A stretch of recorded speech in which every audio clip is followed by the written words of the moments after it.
যেই কবরে আপন বাবা যাবে না, যেই কবরে আপন মা যাবে না, যেই কবরে আপন বিবি যাবে না, যেই কবরে আপন ভাই যাবে না, ওই কবরে হাজারো বছর আমাকে একা একা ঘুমাতে হবে। কেমনে ঘুমাবো ভাই, চিন্তা করার দরকার আছে না নাই? আল্লাহর নবী বলেন কেমনে ঘুমাবা?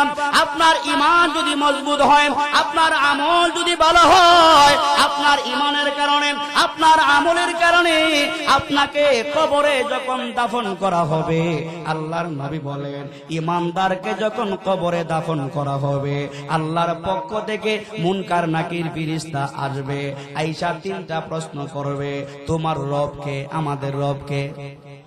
এত আস্তে জুড়ে কোন রবকে? আমাদের রব একমাত্র আল্লাহ, সন্দেহ আছে নাকি? আমাদের রব একমাত্র আল্লাহ, সন্দেহ নাই। দুই নম্বরে প্রশ্ন করবে তোমার ধর্মের নাম কি, আপনার